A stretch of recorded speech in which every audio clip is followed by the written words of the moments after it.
শুভেচ্ছা। দেশের সংবাদে স্বাগত জানাচ্ছে সুমাইয়া সাজ্জাদ। শুরুতেই সংবাদ শিরোনাম। বাংলাদেশের সবশেষ আপডেট বাংলা সংবাদে আপনাদের স্বাগত। শুরুতেই সংবাদ শিরোনাম। শেখ হাসিনার বিচার চাই দাবিতে আবারও উত্তাল ঢাবি ক্যাম্পাস। আমরা ঢাবি ক্যাম্পাসে ছাত্র রাজনীতির পরিবর্তে ছাত্র সংসদ চাই। ভারতে গিয়েও পার পেল না শেখ হাসিনাই হচ্ছে প্রধান আসামি। যে কোনো সময় বাংলাদেশের কাঠগড়ায় দাঁড় করাতে চলছে প্রস্তুতি। এদিকে পালিয়ে গিয়ে শেখ হাসিনা বিজয়কে নস্যাৎ করার চক্রান্ত করছে। ডক্টর ইউনূসের সঙ্গে বৈঠক শেষে এ অভিযোগ করেন মির্জা ফখরুল ইসলাম আলমগীর। এবারে মাঠে ট্রাফিক পুলিশ ঘুষ ও বেআইনি কাজে না জড়ানোর শপথ। সবশেষে জানাবো ভারতীয় গণমাধ্যমের নেতিবাচক প্রচারণার বিরুদ্ধে অবস্থান বাংলাদেশের। বেশি বাড়াবাড়ি করলে আন্তর্জাতিক হুমকি ভারতীয়দের। শুনছিলেন সংবাদ শিরোনাম, এবারে বিস্তারিত। শেখ হাসিনার বিচার চাই দাবিতে আবারও উত্তাল ঢাবি ক্যাম্পাস। কোটা সংস্কার আন্দোলন ও ছাত্র জনতার গণ অভ্যুত্থানে ব্যাপক প্রাণহানির ঘটনায় গুলির নির্দেশদাতা সাবেক প্রধানমন্ত্রী শেখ হাসিনার বিচার দাবি, প্রতি বিপ্লব রুখে দেওয়া এবং ক্যাম্পাসে দখল দারিদ্র্যের ছাত্র রাজনীতি নিষিদ্ধ করতে ফের উত্তাল হয়েছে ঢাকা বিশ্ববিদ্যালয় ক্যাম্পাস। সোমবার 12 আগস্ট বিকেল 4:30টার দিকে হাজারো শিক্ষার্থী ঢাবির সন্ত্রাস বিরোধী রাজু ভাস্কর্যের পাদদেশে জমায়েত হন এবং স্লোগান দিতে থাকেন। এ সময় টিএসসি এলাকার শিক্ষার্থীদের উপস্থিতিতে পরিপূর্ণ হয়ে যায়। এ সময় শিক্ষার্থীরা বিচার চাই, খুনি হাসিনার বিচার চাই, আমার ভাই কবরে, খুনি কেন বাইরে, দখলদারের রাজনীতি, শিক্ষকদের রাজনীতি এই ক্যাম্পাসে হবে না, গেস্ট রুম, গণরুম এই ক্যাম্পাসে হবে না ইত্যাদি স্লোগান দিতে থাকেন। আন্দোলনরত শিক্ষার্থীরা বলেন, খুনি হাসিনা পুলিশ দিয়ে গুলি করে এবং তার আওয়ামী লীগ ও সহযোগী সংগঠনের নেতাকর্মীদের দিয়ে হামলা করে 5 শতাধিক শিক্ষার্থী ও সাধারণ জনতাকে শহীদ করে দেশ ছেড়ে পালিয়েছে। এর মধ্যে সে অন্তর্বর্তীকালীন সরকারকে সরিয়ে দিতে 10 আগস্ট পাল্টা অভ্যুত্থান চালানোর চেষ্টা করে ব্যর্থ হয়েছে। আমরা খুনি হাসিনার এই গণহত্যার দায়ে শাস্তির দাবি জানাই। আন্তর্জাতিকভাবে যেন তাকে শাস্তির আওতায় আনা হয় সেই দাবি জানাই।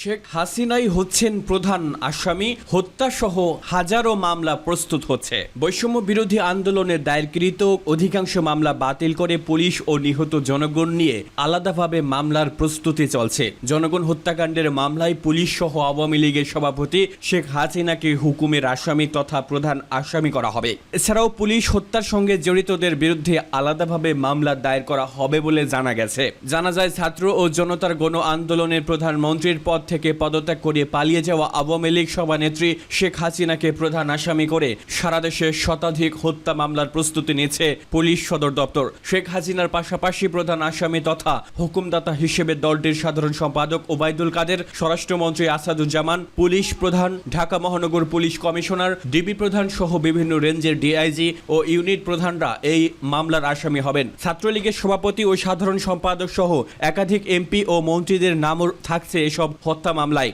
অনেক ক্ষেত্রে পুলিশ হত্যা মামলায় পুলিশ কর্মকর্তা বাহিনীর বিভাগীয় মামলায় জড়িয়ে যাবেন বলে পুলিশ হেডকোয়ার্টার্স সূত্রে জানা গেছে। সূত্র মতে, সরকারি চাকরিতে কোটা বিরোধী আন্দোলন রূপ নেয় দেশের বিভিন্ন বিষয়ের বৈষম্য বিরোধী আন্দোলনটি 28 জুলাই থেকে সংঘর্ষের রূপ নেয়। প্রথম সংঘর্ষ হয় পুলিশ, ছাত্রলীগ ও আন্দোলনকারীদের মধ্যে। এই ঘটনায় কয়েকশো পুলিশ সদস্য ও হাজারের মতো সাধারণ জনগণ নিহত হয়েছে। যদিও সঠিক পরিসংখ্যান এখনো পুলিশ সংগ্রহ করতে পারেনি। 5 আগস্ট সরকার পতনের পর থেকে থানা পুলিশ কর্মবিরতিতে ছিল। ফলে পুলিশ সদস্য কতজন নিহত হয়েছে এবং সাধারণ জনগণ কতজন নিহত হয়েছে তার সঠিক তথ্য এখনো সংগ্রহ করা সম্ভব হয়নি। ইতিমধ্যে পুলিশ সদর দপ্তর থেকে তথ্য সংগ্রহ করার জন্য দেশের প্রতিটি থানার সঙ্গে যোগাযোগ করা হচ্ছে। একই সঙ্গে হাসপাতালে আসা লাশের তালিকা সংগ্রহের কাজ চলছে বেশ জোরে সোরে। এ সপ্তাহের মধ্যে তথ্য সংগ্রহ করে দ্রুত মামলা দায়ের করা হবে বলে জানা গেছে। অবশ্য সরকার পতনের পর কর্মবিরতির আন্দোলনকারী পুলিশ কনস্টেবলদের সংগ্রহকৃত তথ্য অনুযায়ী সিরাজগঞ্জে 13, যাত্রাবাড়ী 30, হাইওয়ে পুলিশ 1, বাড্ডায় প্রায় 35 জন নিহত হয়েছেন। যদিও এই সংখ্যা সঠিক কিনা তা পুলিশ সদর দপ্তর নিশ্চিত করতে পারেনি। তবে নতুন আইজিপি 42 জন নিহত হয়েছেন বলে জানিয়েছেন। কিন্তু পুলিশের নিহতের সঠিক তথ্য উদ্ঘাটন হলে সংখ্যা আরো বেশি হবে বলে জানিয়েছেন সংশ্লিষ্টরা। এছাড়া প্রতিটি সাধারণ মানুষ শিশু হত্যা মামলায় শেখ হাসিনা ও তৎকালীন পুলিশ প্রধান আসামি হবেন বলে নিশ্চিত করেছেন এক পুলিশ সুপার। অপর এক সূত্র জানিয়েছে সকল হতাহতের তালিকা, খোয়া যাওয়া অস্ত্রের সঠিক তথ্য সংগ্রহ করার পরে আরও কারা মামলায় আসবে এজন্য ঘটনাস্থলে দায়িত্বরত পুলিশ সদর ও সাধারণ মানুষের সঙ্গে কথা বলবেন মামলা প্রস্তুতকারী সংশ্লিষ্টরা। এদিকে বিটিবি, সেতু ভবন, মেট্রো রেল সহ অনেক স্থাপনায় অগ্নিসংযোগ সহ হামলার ঘটনায় রহস্য সৃষ্টি হয়েছে। এসব অগ্নিসংযোগে সংশ্লিষ্ট প্রতিষ্ঠানের কর্মকর্তারা জড়িত কিনা এ নিয়ে জোর আলোচনা চলছে। মেট্রো স্টেশন অগ্নিসংযোগে পরিবহন ব্যবসার অচল অবস্থার কারণ দায়ী থাকতে পারে বলে নতুন করে ভিন্ন চোখে তদন্ত করা হচ্ছে বলে মনে করছেন কেউ কেউ। তথ্য উদ্ঘাটন সহ নতুন মামলায় অনেক কিছু বের হয়ে আসবে বলে পুলিশ ও আন্দোলনকারীরা মনে করছেন। পালিয়ে গিয়ে শেখ হাসিনা বিজয়কে নস্যাৎ করার চক্রান্ত করছেন। বাংলাদেশ থেকে পালিয়ে গিয়ে ভারতে অবস্থান নিয়ে দেশের জনগণের বিজয়কে নস্যাৎ করার জন্য আবারও চক্রান্ত শুরু করেছেন বলে অভিযোগ করেছেন বিএনপি মহাসচিব মির্জা ফখরুল ইসলাম আলমগীর। সোমবার বিকাল 4টায় প্রধান উপদেষ্টার বাসভবন যমুনায় বৈঠক শেষে এ অভিযোগ করেন তিনি। এর আগে অন্তর্বর্তীকালীন সরকারের প্রধান উপদেষ্টা প্রফেসর ডক্টর মোহাম্মদ ইউনূসের সঙ্গে বৈঠক করেন বিএনপির শীর্ষ নেতারা। বিকাল 4টায় এই বৈঠক শুরু হয়। বৈঠক শেষ 4:50 যমুনা থেকে বের হয়ে আসেন বিএনপির নেতারা। এ সময় বিএনপির মহাসচিব বলেন, এই সরকারকে সহায়তা করা প্রতিটি দেশপ্রেমিক মানুষের একমাত্র কর্তব্য। আজকে দুর্ভাগ্যজনকভাবে সেই মহলটি যারা বাংলাদেশের মানুষের অধিকারকে হরণ করে নিয়েছিল তারা পালিয়ে গিয়ে ভারতে অবস্থান নিয়ে বাংলাদেশের জনগণের বিজয়কে নস্যাৎ করার চক্রান্ত শুরু করেছেন। তিনি বলেন, এত হত্যা, নির্যাতন, নিপীড়নের পর সেই দলটি আবারও বিভিন্ন রকম কথা বলছে যা বাংলাদেশের মানুষের স্বার্থের বিরুদ্ধে। আমরা মনে করি অন্তর্বর্তীকালীন সরকারকে এই বিষয়ে পদক্ষেপ নিতে হবে। সরকার অবশ্যই সব রাজনৈতিক দলের সঙ্গে কথা বলবেন, কিন্তু কোনো হত্যাকারীর সঙ্গে না। যারা ছাত্র, শিশু, রাজনৈতিক নেতাদের হত্যা করেছে তাদের বিরুদ্ধে জনগণ আছে। এ ব্যাপারে সরকারকে সর্বাত্মক সহযোগিতা করা হবে। এক প্রশ্নের জবাবে মির্জা ফখরুল বলেন, নির্বাচন নিয়ে আমরা কোনো কথা বলিনি। আমরা আগেও বলেছি নির্বাচনের জন্য উপযুক্ত পরিবেশ তৈরি করতে নির্দিষ্ট একটা সময় লাগবে। আমরা তাদেরকে সেই সময়টা অবশ্যই দিয়েছি, আর আমরা তাদের সব বিষয়ে সমর্থন দিয়েছি। মাঠে ট্রাফিক পুলিশ, ঘুষ ও বেআইনি কাজে না জড়ানোর শপথ। ঘুষ ও বেআইনি কাজে না জড়ানোর শপথ নিয়ে প্রায় 2 সপ্তাহ পর কাজে নেমেছে ট্রাফিক পুলিশ।